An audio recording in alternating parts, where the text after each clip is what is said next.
Hello and welcome to this new video of H-cached shadows. We've overhauled this asset and made it pretty much completely different since the release version. So I want to get straight into it and show you a little bit around. This is a build. First, let's see frames, since that's what you're mostly interested in. As you can see right now, we have the asset inactive, and the URP is refreshing the shadows every frame. In this scene, there are 100 plus lights, 110 or something. They don't fit in the shadow atlas, so you will see some of them flickering because of the URP limit. Anyway, we are here in one of the worst spots on the map. We have 140 frames. We activate the asset and we have 550, something like that. This is with the dynamic shadow composite active. So if we go, we see we have moving shadows. These objects are tagged with the dynamic shadow caster, including my player. As you can see, I get dynamic shadows. What this asset does, the best trick of this asset is that for additional lights and for sunlights, we have a copy of the atlas, the static shadows, like the ones that never move, and for the dynamic ones, we add on top of it, we blend with the static atlas only the faces of the shadows that change.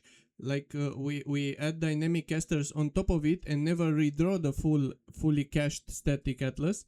That's the best trick to achieve such a big increase in performance. So this is what we do. We previously, in the previous version, we would update all the light faces. Like if we went with a dynamic caster inside the light, we would update it all. Now we update only the face of the cube that actually is touched. For example, the floor here and this, but not above, since above is not needed. So there is a bit performance improvement there too. Okay, and now the best part of the asset, if you don't really care about dynamic shadows, you can turn it off. Like you can press backspace to turn the dynamic composite off, and you get even better frames, like 700, as you can see right now. You see the dynamic shadows from the sun. The sun updates only on significant camera movement. This is there's no other way to do this because how cascades work. So as you can see, if I moved enough or rotated the camera, the shadows will update once and then they will hold. That's the best way to do it. Anyway, the performance is not greatly reduced, as you can see, judging by the frames, because of that. Also, if you don't care about the dynamic shadows, you can add a ignore to your dynamic models and use this dynamic shadow composite off, and you will not get a static shadow that would remain on in the cache. All right, so overall, if you really need dynamic shadows, then you will pay a little bit of frame rates, of frames, like as you can see, 560, 550 with dynamic composite on, and with it off, you get even more frames if you don't care about dynamic shadows. Anyway, both are a huge increase in performance other than without caching. As you can see, 150 frames without caching and updating every shadow every frame. So in short, this is these are the numbers and what to expect from this asset. Now I'll walk you through another thing that we've added to the asset in Unity Editor. Let me show you. So here in editor, oh, by the way, the additional lights will only change, like the shadows of the static atlas will change for moving a light, for example. So if you move a light, turn it on, turn it off, it's auto-detected. It's cached once and then it holds. I'll show you in the inspector a little bit.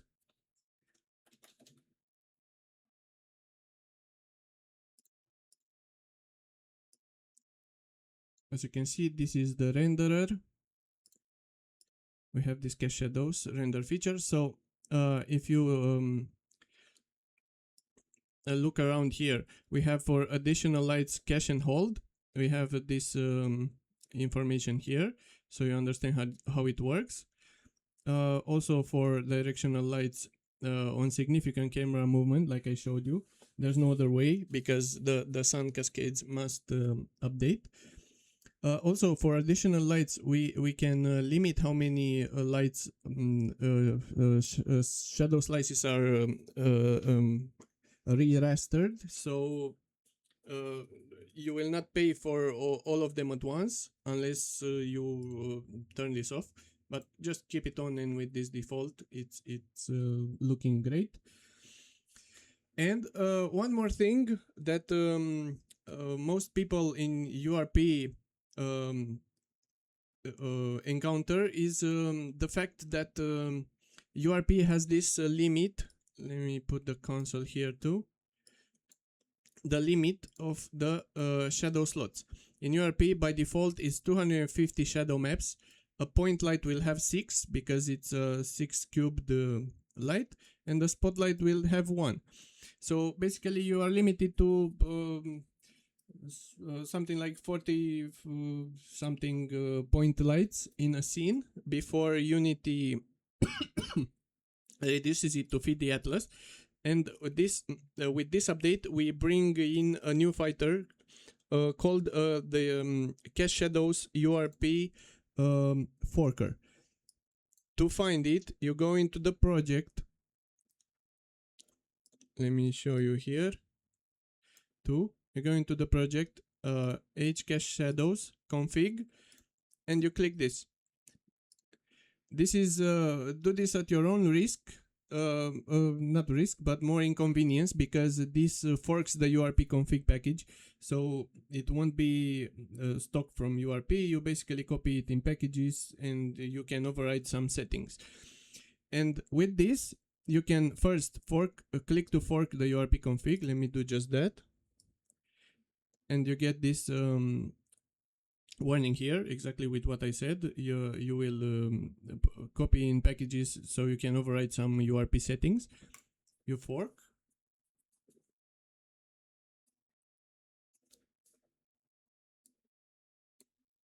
Now it's doing the copying.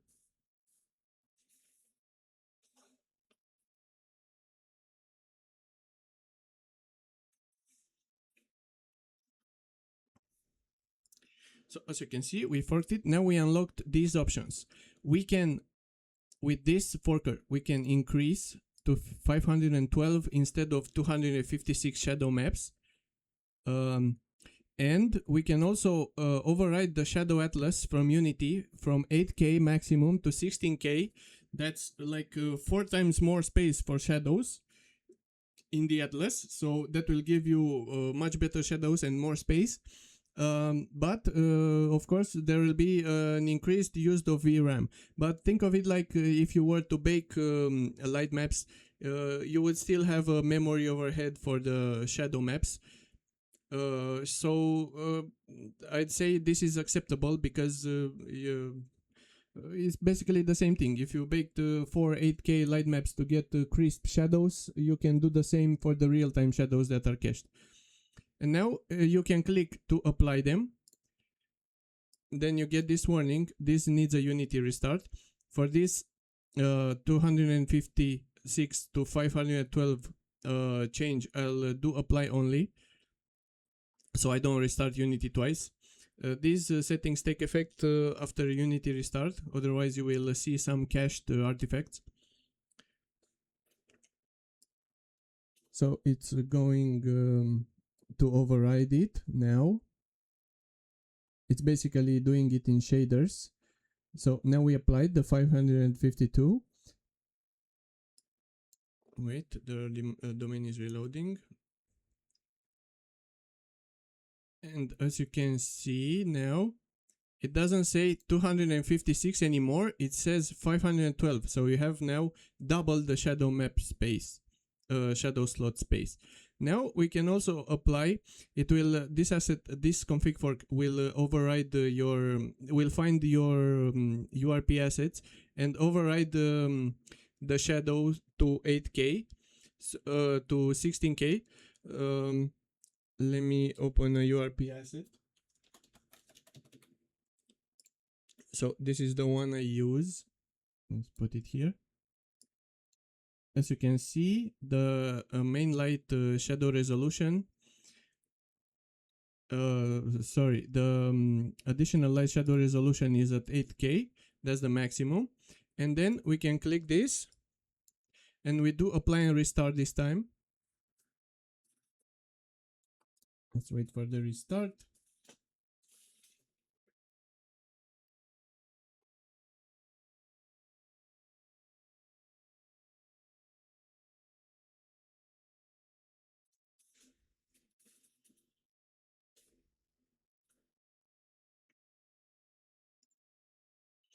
All right. Let me open the URP asset again. And as you can see, now we've applied them. Here it says we forked it. We have 512 slots active, and the URP assets, all the two URP assets, for example, in this project that I'm using, have been overridden to 16K. If you go here to shadow resolution, you will see nothing is ticked, and this shows null. This is the only way to do it here, like without going deeper and forking the whole URP package. So this is the downside. You will not be able to select this. You will have to do it like this and just never touch this shadow resolution again. And now if you look here, when they redraw, it says fit in the 16K atlas. So we have 512 slots in the 16K atlas. More shadows to fit and more shadow slots. Still, in this scene, I have, let's see. There are many disabled. Let me delete real quick because I know the disabled ones. Here. So now we look for lights and we have, without the directional light, 262 lights, which is more than can fit in the 512 shadow slots too. So let's make them spot just for this test.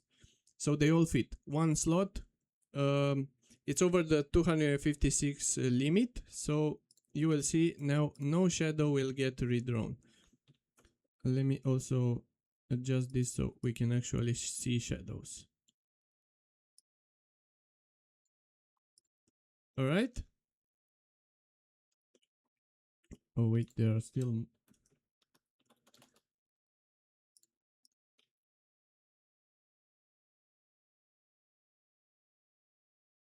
Now they don't fit because of the quality.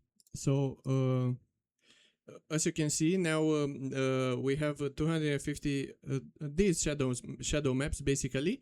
They must fit in the atlas. So let's do something custom, like 100. I don't know, 256. Maybe they fit now. Yeah, now they fit. So as you can see, we have now no warning. All the shadows are here for 260 lights in our scene. No more warning, no more. This has an overhead in a build, redrawing this atlas so that lights closer to the camera fit in the atlas. Now that problem is gone. We have all the shadows there. No more redrawing, no more overhead. And this also makes cast shadows work much better. No more popping. Everything looks perfect. So this is it about cast shadows. At first I showed you the numbers. Now I showed you how to override and get over the limit of URP of 256 to 512, and also make the atlas bigger. Also, let's also try. We can probably go even further with the shadow resolution.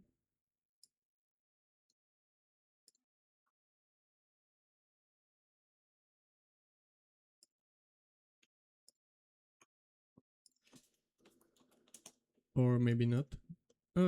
Actually, we can. So now 260 in 512 slots is still fitting in the atlas, and see, you get very good shadows at this resolution for the additional lights. So they still fit since we made the atlas very, very big.